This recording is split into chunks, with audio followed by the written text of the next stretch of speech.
मुंबई के मशहूर marine drive के पास वाक़ होटल फॉर्च्यून में देर रात आग लग गई। होटल से तमाम 25 डॉक्टर को बाहर निकाल लिया गया है और किसी जानी नुकसान की खबर नहीं है। होटल की इमारत का दूसरे और चौथे मंजिल पर आग लगी थी। दमकल की 10 से 12 गाड़ियों को कड़ी मशक्कत करनी पड़ी। मध्य प्रदेश में कोरोना के मरीजों में इजाफा जारी है। देर रात से अब तक कोरोना के 85 नए मामले सामने आने से मजमूई तादाद बढ़कर 7,410 हो गई है। मध्य प्रदेश में कोरोना से अब तक 309 लोगों की मौत हो चुकी है, जबकि सूबे में कोरोना वायरस को शिकस्त देकर अब तक 4,041 लोग सेहतयाब भी हो चुके हैं। इसी के साथ कोरोना के मामले में लापरवाही बरतने वालों के खिलाफ सीएम शिवराज सिंह ने सख्त रुख अपनाते हुए सागर CMHO और जावद के SDM को सस्पेंड कर दिया है। ताजा सूरत हाल इस वक्त यह है कि केसेस अब बढ़ते ही जा रहे हैं और मध्य प्रदेश में केसेस में लगातार उछाल देखा जा रहा है।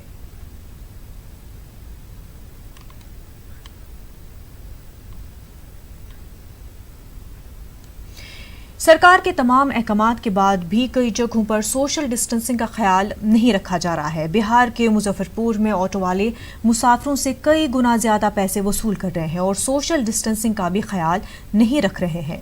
इंतजामिया की तरफ से गाड़ियों का मुनासिब इंतजाम नहीं होने की वजह से मुसाफिरों को मुश्किलों का सामना करना पड़ रहा है।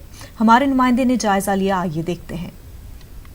चालकों की मनमानी है और ये सब इसलिए हो रहा है कि जो बसों का परिचालन है वो सुगम नहीं है और जिस प्रकार लोगों की आवाजाही हो रही है, देखिए किस प्रकार सोशल डिस्टेंसिंग को तो मेंटेन नहीं ही किया जा रहा है, बल्कि किराया भी काफ़ी गुना वसूला जा रहा है। और फिलहाल जो ऑड इवन लागू किया गया था उसके मुताबिक 2 पैसेंजर्स को ही अलाउ किया गया था। आप लोग क्यों जा रहे हैं ऑटो से? बस नहीं मिली? कोई साधन नहीं है सर, बहुत का साधन नहीं है सर। कहाँ जाना है? पुपड़ी सीतामढ़ी। पुपड़ी कितना में किए हैं ऑटो? यहाँ 1200 में हो रहा है ऑटो। बस नहीं मिल रही? नहीं, बस नहीं मिल रहा है। बस का कोई साधन नहीं दे रहा है। बस जो है उसको कचम कुछ करके जा रहा है। इसमें भी तो आप वही जा रहे हैं सोशल डिस्टेंस। तो क्या किया जाए, मजबूरी का तहत करना ही पड़ेगा ना, मजबूरी तो जाना ही पड़ेगा। सरकार के तरफ से कोई साधन लग रहा है आपको?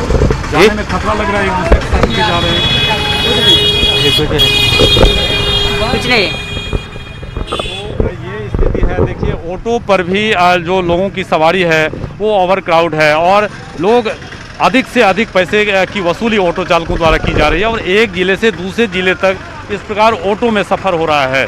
तो ये न केवल खतरनाक है बल्कि नियमों का उल्लंघन भी है और लोग बसों को कोस रहे हैं। किस प्रकार बसों में ऊपर बैठाकर लोगों को ले जाया जा रहा है और 1200 से 1500 रुपये तक एक ऑटो चालक ले रहे हैं महज 40 से 45 किलोमीटर के गंतव्य तक के लिए।